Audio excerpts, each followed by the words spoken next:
Hi, my name is Erik Reinert, and I'm a content creator and DevOps engineer. I stream on the Alta 4 stream on Twitch and YouTube. I created the Enterprise Cloud Infrastructure course because I wanted to show people and organizations a better way of managing every part of your infrastructure. In this course, we cover a wide variety of the infrastructural components you're going to deal with, from things like secrets and how you can manage them with products like Doppler. We also look at automation tools like Terraform, Pulumi, OpenTofu, and others. Comparing them, we also look at cloud providers and self-hosted. And then we take all of that data and we build infrastructure on top of it using the modular design that we choose. I hope you're able to take this course and use it as a tool to empower yourself to make changes at a company.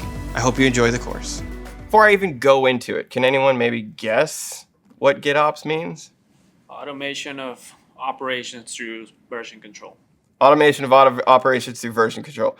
Yeah, it sounds like you might have known what it was. But yeah, no, I'm kidding. Yeah, that's pretty accurate. Yeah, it's essentially that. Now, again, we asked another quote from AI, and it said, if you don't know what you did, you can't do it again. That's its description of GitOps. It's actually a pretty good description. And I really liked it, so I just kept it. But what is GitOps? Again, as defined by AI better, GitOps is a paradigm or a set of practices that emphasizes using Git as a single source of truth for the declarative infrastructure and applications, right? So as I mentioned down at the bottom, pretty much GitOps is a way to manage infrastructure and applications using Git. That's it. So if you've ever used Git before, GitOps is, commit, push, all that kind of fun stuff. So what can GitOps provide? So I'm not using GitOps right now. Why should I care, right? Well, starters, it gives you infrastructure as code. Does anyone here not use infrastructure as code right now at their companies? Like clicking, moving things around okay, yeah, okay, no worries.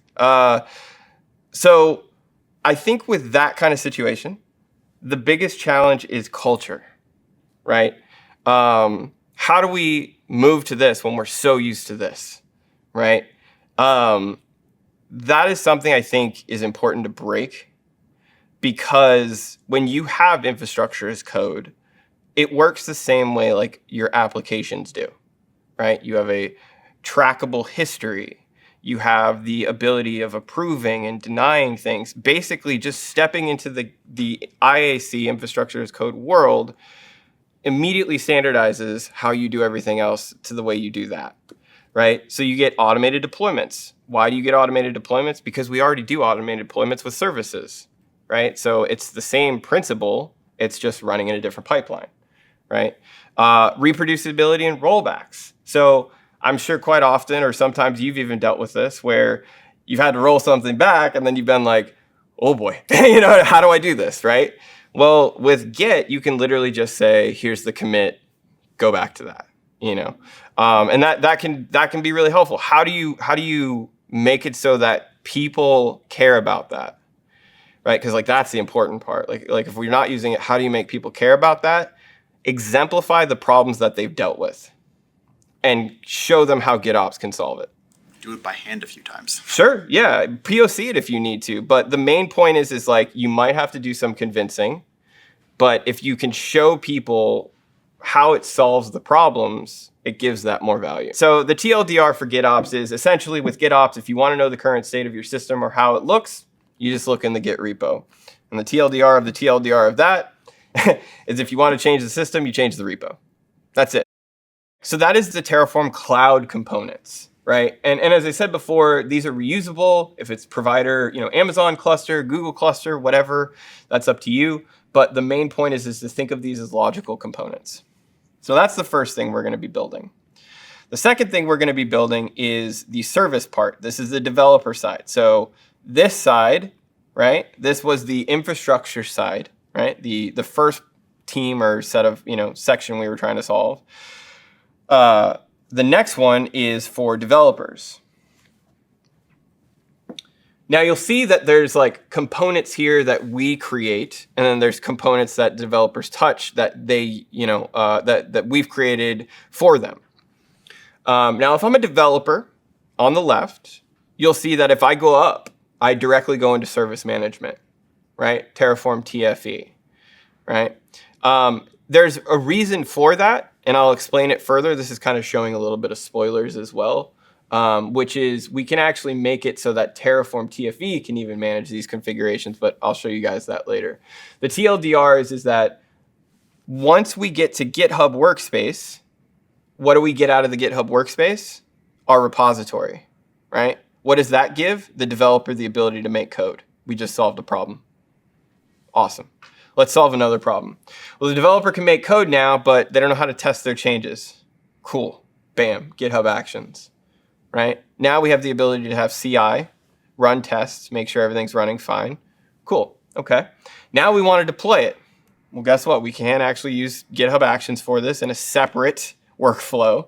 And so in this case, we'll also use GitHub Actions to go out to ECS and deploy our image. However, we want to empower the developers with more than just deploying images. We also want to empower the developers to be able to update their values for their service, right? And so in this design, what we actually do is we include the configuration, non-secrets, of course, in the repository with the service. Can anyone guess why we might do that? You want to commit secrets.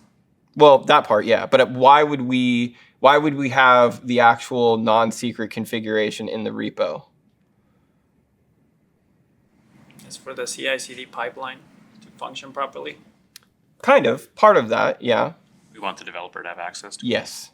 We want the developers to manage their deployments of their configurations, not us, right? So this could also be another service that pulls those secrets in that the developers go and manage, right? Like Vault, right? But the main point here is that we're giving the developers the ability to configure and change the configurations of their services, right? We're not taking care of that, and we're building that into the system so that they can do that themselves.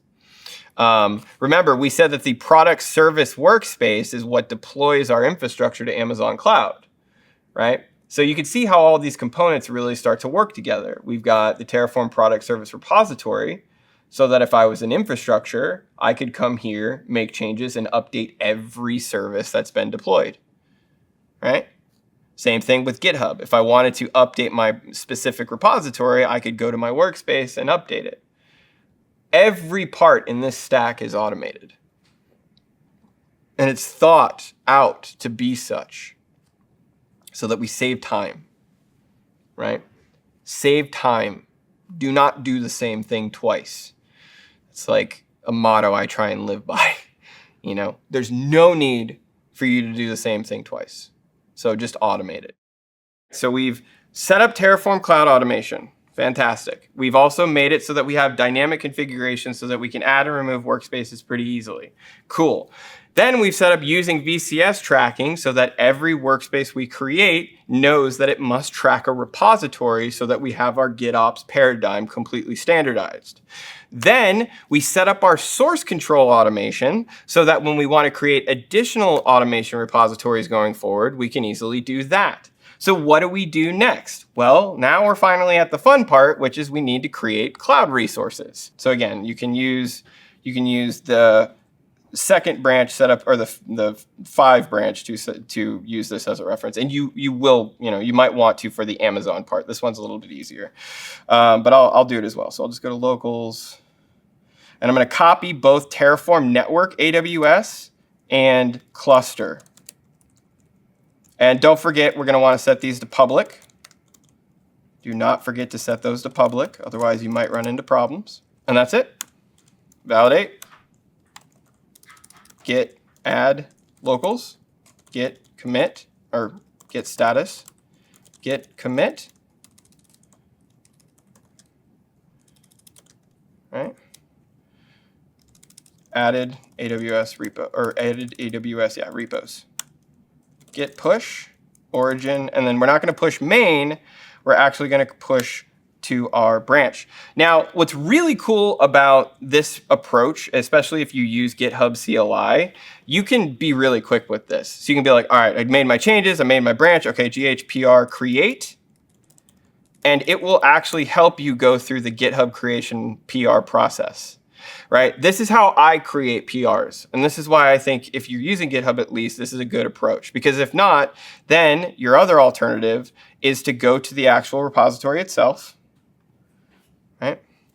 See, I've got a new branch here. Compare and pull request, and then open up a pull request for your changes. This is the developer flow now, okay?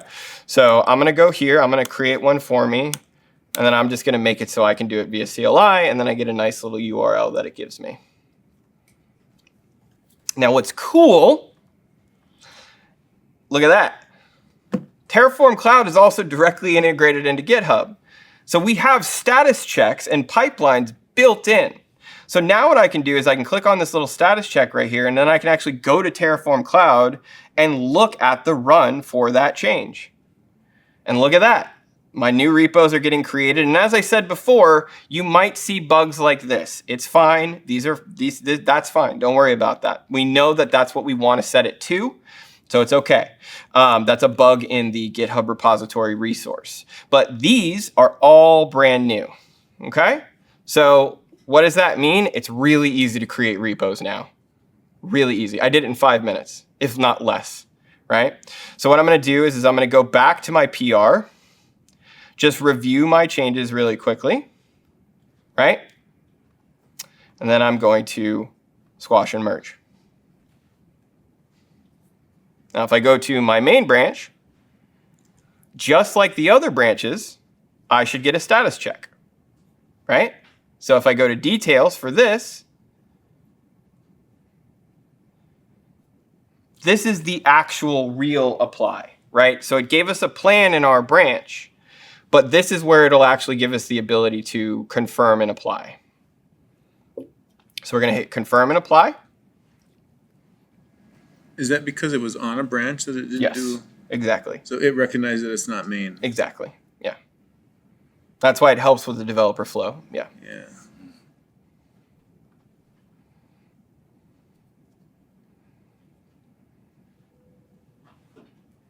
Do we tell it that main is the main branch somewhere? In the GitHub organization defaults, it's main.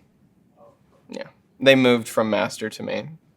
Now, is this also creating the repo in GitHub? Or do we need? It is. Yeah. Yeah. So because we just updated the GitHub repo, GitHub automation repo.